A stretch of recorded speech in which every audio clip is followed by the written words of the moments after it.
दोस्तों नमस्कार, मैं अजय पत्रकार। स्वागत है आपका। दिल्ली में महिलाओं को अलाउंस भाजपा सरकार दे रही है। अब उस अलाउंस पे तमाम जगह चर्चा चल रही है। दिल्ली वासियों की इच्छा भी है कि अलाउंस महिलाओं को मिलना चाहिए और दिल्ली सरकार, जो नई सरकार आई है भाजपा की रेखा गुप्ता सरकार, ये हर हाल में महिलाओं को प्रति महीने पेंशन देगी। परंतु उस पर एक बहुत बड़ी बात आ रही है, जो सूत्रों से खबर है, दूसरा दिल्ली वासियों की भी मांग है कि ये अवश्य मिलना चाहिए महिलाओं को। परंतु यदि उसमें ये भी होना चाहिए उनके कुल कितने बच्चे हैं, कुल कितनी पत्नी है, परिवार में कुल कितने लोग हैं। वही दिल्ली वासियों का कहना है कि मान लीजिए एक व्यक्ति के अगर 6 पत्नियां हैं तो 6 को अलाउंस देना क्या ठीक होगा? अगर प्रत्येक के 5-5, 6-6 बच्चे हैं तो क्या अलाउंस देना ठीक होगा?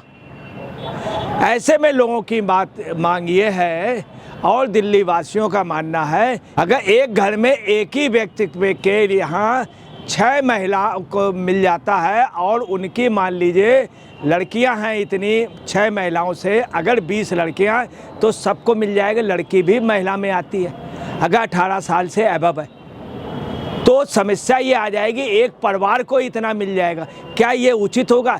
इसको लेके दिल्ली में बहुत ज़बरदस्त चर्चा है।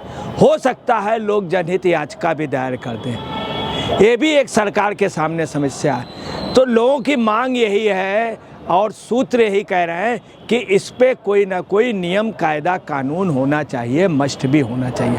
आपको ये भी बता दें कि दिल्ली सरकार के मंथली अलाउंस जो स्कीम है उसमें अगर ऐसा होता है तो कांग्रेस का, आप पार्टी का जो कोर वोटर है, जो मुनाफा पा लेता था, फ़ायदा पा लेता था और गलत तरीके से, वो नहीं ले पाएगा। हालांकि स्कीम ऐसी है कि उसमें आम आदमी हर एक को फ़ायदा मिलेगा। आपको मैं ये भी बतला दूं कि इससे कांग्रेस और आप पार्टी का वोट पे तो फ़र्क आएगा ही, और तमाम ऐसे लोग हैं जिनको सुविधाएं नहीं मिल पाती थी उनको मिल जाएंगी महिलाओं को। कि एक घर में पता चला 6 पत्नियों ने ले लिया और उनके 20 बच्चों ने ले लिया। यही नहीं, आपको इसमें एक चीज़ और बता दें कि जिस पुरुष के मान लीजिए 4 पत्नियां हैं और एक बच्चा है तो 3 अयोग्य हो जाएंगी। 4 पत्नियां हैं और एक बच्चा है, ये भी नियम होना चाहिए। लोग ये कह रहे हैं कि 2 बच्चे से ज़्यादा अगर हैं तो उनको योजना नहीं मिलेगी। अगर ऐसा हो जाता है तो आम महिलाओं को बहुत बड़ी राहत मिलेगी। आम महिलाओं को अगर एक पति के 4 पत्नियां हैं, 3 बच्चों को एक है तो तीनों अयोग्य घोषित हो जाएंगे, एक को मिलेगा।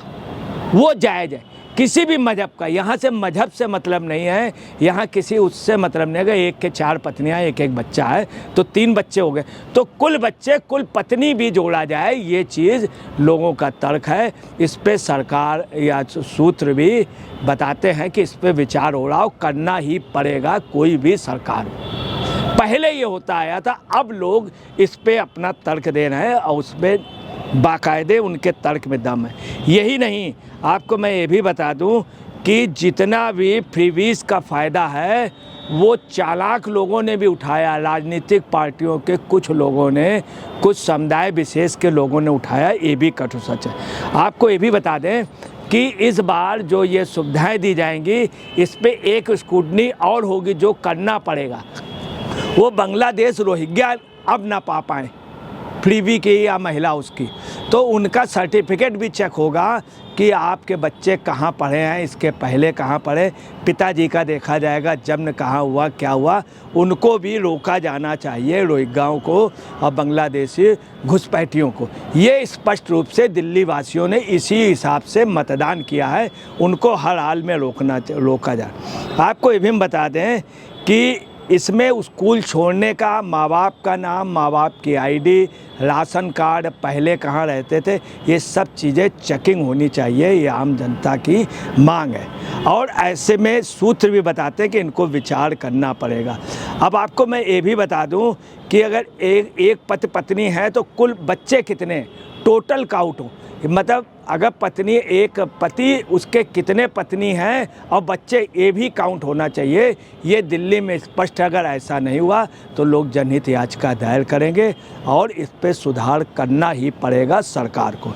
अब आपको ये भी बतला दें कि हकीकत ये है कि दिल्ली के पॉपुलेशन में 78,06,015 फीमेल हैं आज में, और उसमें टोटल आबादी उनकी 1,67,87,941 है। इसमें आपको ये भी बतला दें कि सबसे बड़ी बात ये आ रही है कि जो अधिकतर सुविधाएं पाई हैं वो अल्पसंख्यक फीमेल ने ज़्यादा पाई है।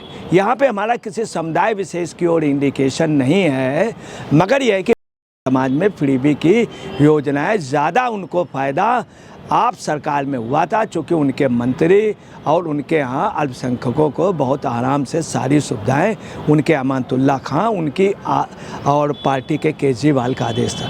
वहीं आपको बता रहे हैं, हकीकत ये है कि प्रधानमंत्री आवास योजना जो है उसमें रेशियो अगर देखेंगे तो समुदाय विशेष का जो है उनको ज़्यादा सुविधाएं मिली हैं, और उनका भी अलॉटमेंट जो है, अगर आप हिंदू अलॉटमेंट देखेंगे उनके पॉपुलेशन के हिसाब से कम है, की पॉपुलेशन के हिसाब से उनको ज़्यादा आवास मिले हैं प्रधानमंत्री आवास के।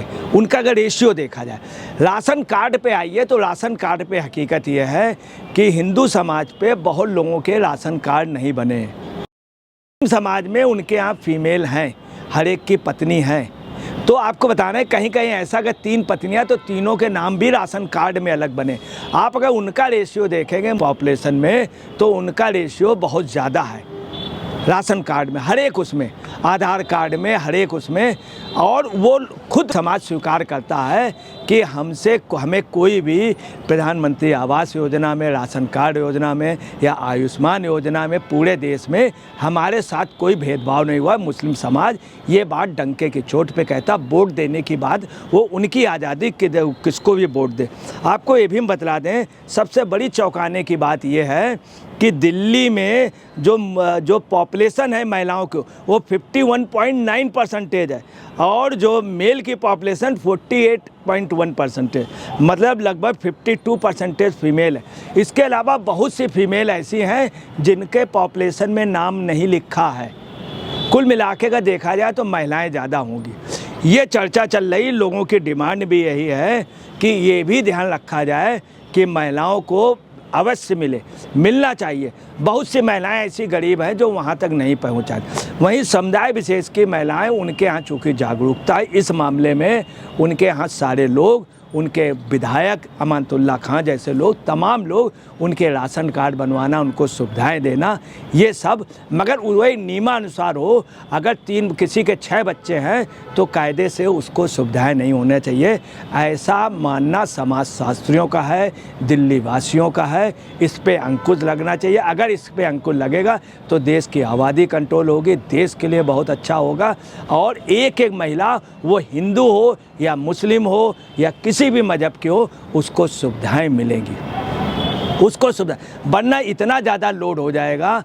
और ये आपको बतला रहे हैं कि उससे क्या डिसबैलेंस हो जाएगा कि अगर कुछ ही महिलाएं इस तरह से फ़ायदा ले लेंगे, जैसे मैंने बताया, एक उसके अगर 6 पत्नियां हैं, 6 को मिल जाएगा, और उनके अगर 20 लड़कियां हैं उनको मिल जाएगा, तो एक घर पे ही 26 लोगों को मिल गया सुविधा। और वहीं पे और जो 5 महिलाएं हैं वो फॉर्म नहीं भर पाएंगी, क्योंकि उनको इतना मालूम भी नहीं है। तो ये भी चीज़ ध्यान रखनी चाहिए। ये चीज़ चर्चा में सरकार को भी विचार करने के लिए लोग उनको विचार, ऐसा नहीं कि वो भाजपा या आरएसएस के लोग उनको गाइड कर रहे हों, वो विचार दे रहे हैं। ये आम पब्लिक दे रही है, उसमें सभी मजहब के लोग भी उनसे आग्रह कर रहे हैं लगातार कि ऐसी सुविधा होनी चाहिए, एक पत्नी एक पति और 2 बच्चे। अब वहीं लोगों का कहना है कि काश अगर दिल्ली में ये प्रयोग कर दिया गया तो दिल्ली स्विट्ज़रलैंड बनेगा, दिल्ली पेरिस बनेगा और दिल्ली वर्ल्ड का टॉप होगा अगर इस चीज़ पे ध्यान दिया गया। वरना आपको बता रहे हैं कि जो सुविधाएं दी जा रही उसका समीकरण बिगड़ जाएगा और वो डिसबैलेंस हो जाएगा। ऐसे आम महिलाओं को मिलेगा किसी भी मज़हब का, दिल्ली बहुत डेवलप होगा और दिल्ली की सारी प्रॉब्लम सॉल्व होंगी, आगे और महिलाओं को बढ़ाया जा सकता है। परंतु कहीं ऐसा ना हो इतना ज़्यादा लोड हो जाए कि मतलब एक घर में 20 लोगों को अगर सुविधाएं मिल जाएंगी तो निश्चित डिसबैलेंस होगा। अगर 100 लोगों को हो गई तो आप समझ सकते हैं क्या पोजीशन होगी, 100 लोगों में कितनी बुरी पोजीशन होगी। एक घर में 20 मिल रही है तो 100 लोगों में क्या होगा, तो कितना बड़ा एक डिसबैलेंस होगा। इसके लिए लोगों को चर्चा है। दोस्तों नमस्कार, मैं अजय पत्रकार।